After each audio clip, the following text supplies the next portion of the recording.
Modern women are panicking as men keep avoiding them at work from manhood. Women are flipping out at men avoiding them at work. So I used to work with all men, and people would always be like, oh, you must get hit on all the time if you work with all men. But what I had to explain was that actually in settings where it's like 70% men, 30% women, the women get hit on all the time. But in this case, I was literally the only woman on a 20-person team. And in those cases, the men just act like there are no women there and they ignore you. At least that's what I told myself. Sorry. Cry me a river. I didn't mean to hurt you. I just wanted to tell the truth. I'm so sorry. So real quick, just to give you some, I guess, context about this clip. It's a pretty wild story, actually. So this clip here has kind of started to resurface. It's actually from the Dr. Phil show in 2008.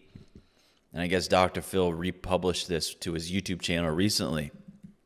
So this woman here, when she was 15 years old, so I'll give you the story. When she was 15, she missed the school bus to go to school, obviously. So she decided she would take the subway instead. And as she went into the station, a black man then punched her and then dragged her to a house porch and her. And then this woman went to the police, gave them a description. And it turns out that this guy fit the description, and she even said she recognized his voice, which is interesting. And this guy who, I mean, he had an alibi too. Him and his fiance both said they were together when this apparently happened. But he got sentenced to 40 years in prison. He served 14. And then after about 14 years, the Innocence Project took on his case, used modern DNA testing on the clothes from the crime scene, her clothes, and determined that the DNA did not match, and he is innocent, and he was exonerated after 14 years. And Dr. Phil brought both of them on his show and had them confront each other.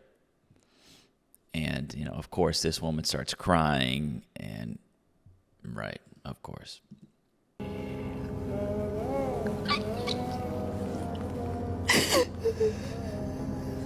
You're doing good, Loretta. Stay with us here. I think you need to understand some of the things that you haven't heard Dean say. But he gets that you were 15, and he gets that you were hurt really, really bad by somebody. And he hates that for you. What do you want to say about that, Dean? Yeah, I hate you had to go through something like that. I hate now that you have children, that your kids have to go through something like that. And I hope and pray each day that you can get closer. And this day, I accept your apologies.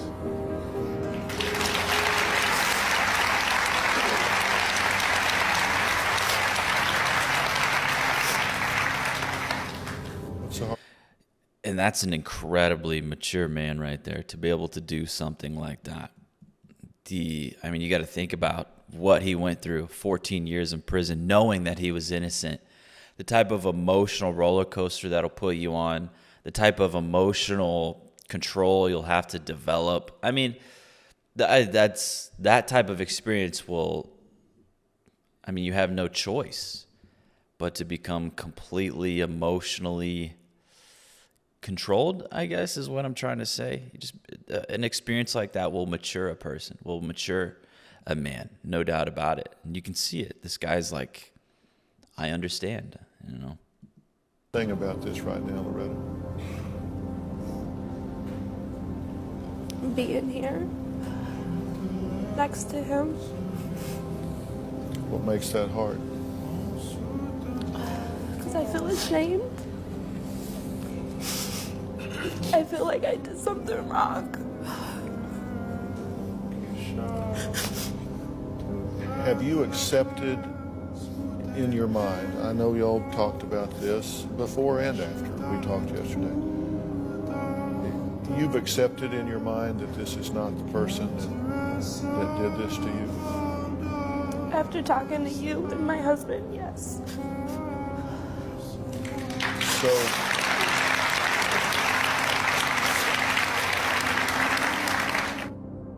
So the DNA testing didn't convince her, but Dr. Phil and her husband did?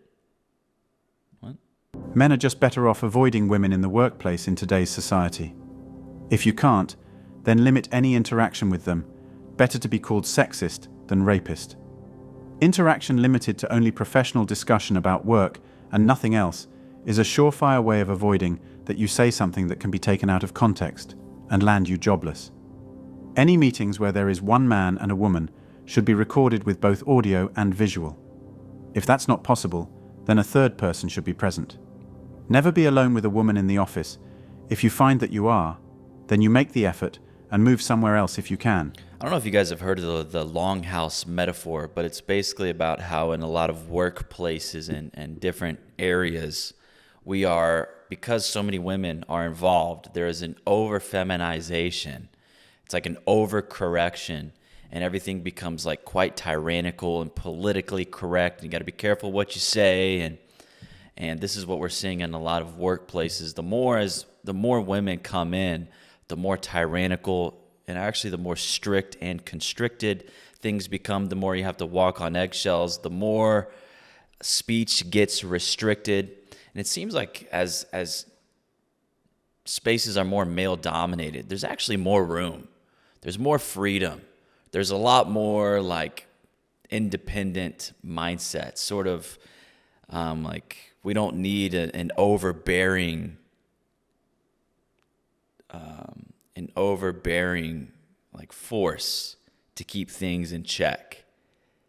It's like self independence, I guess. I don't is what I'm trying to say. But in general, the more male dominated a workplace is, the more free it is, and the more dominated and the more female dominated a workforce is, a workplace is, does seem to become more tyrannical. The longhouse comes into play, the over political correctness, too much political correctness, the PC culture, the over feminization. And honestly, this is what kind of worries me about with like Kamala Harris running for president and seeing the amount of support she's actually starting to get. I legitimately am like starting to worry that being a traditionally masculine man, having traditional values, being like anti-feminist, a woman like that, like a woman becoming president, that's just the final boss when it comes to the longhouse. Like it doesn't get more feminized than having a female president. And sometimes I kind of think she might already be calling the shots because we know Joe Biden isn't. So maybe Kamala Harris is kind of running the show behind the scenes. It would make sense, right? If the president isn't able to do it, well, then vice president. Some people think Obama is like secretly pulling the strings. And then, you know, of course, it gets deeper and more dark when you try to like figure out who exactly is calling the shots, right? But yeah, the longhouse metaphor, if you haven't heard of it, look into it. And that's what we see a lot taking place in the workplace. Otherwise, put up a do not disturb sign. If possible, keep all communication to recorded channels such as email. It's to protect you from a false allegation. Now, there are those who will say you shouldn't be an asshole, or that false allegations are rare, or even it's only people who would behave like that who feel the need to protect themselves. Each argument is a straw man meant to shame us into placing ourselves willingly into the fire. Don't fall for it.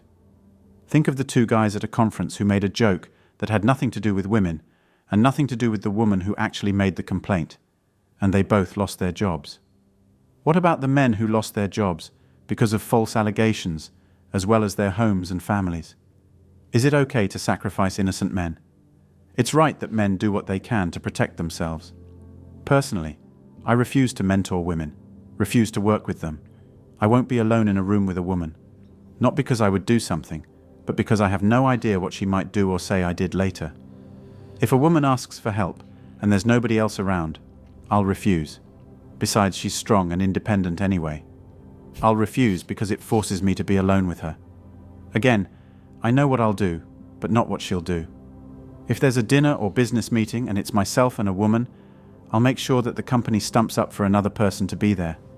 If that's not going to... Well, isn't that why we wear seatbelts? I remember growing up, I would always ask my parents, they'd be like, why do I have to wear a seatbelt? You guys are great drivers. I don't have to worry. And they would say, yes, it's not my driving you have to be worried about. It's other people's driving you have to be worried about. And that's why you need to wear your seatbelt.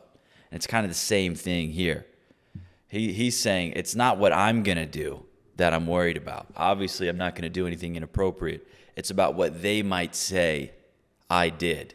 It's about worrying about their actions, not mine, their actions, which is why I have to put on like a metaphorical seatbelt and kind of just avoid these feminist modern women in the workplace to cover my own ass. Because who knows? I know what I'm going to do, but I don't know what they're going to do. So that's why I'm putting this seatbelt on, which is just avoiding them. I'll reschedule the meeting to work time and hold it in the office where I can have a witness present. Women are no longer seen as safe prospects to mentor. Safer for men to gather together and exclude women from after-hours socialization. Where a man would previously offer to assist a woman, he will now carefully consider the optics before doing anything. The typical outcome is that one woman must help another. Where a man previously might have engaged in idle conversation or humor, now he thinks twice before ever speaking. Risk management is something most men excel at. Women are too risky a prospect to engage unless necessary. Nobody likes or supports those who sexually assault others. Some women are pigs, some men are swine. However, MeToo is a gun handed out without training to women to be used against men. Men and women cannot compete, and cannot fight directly in anything close to being a fair way.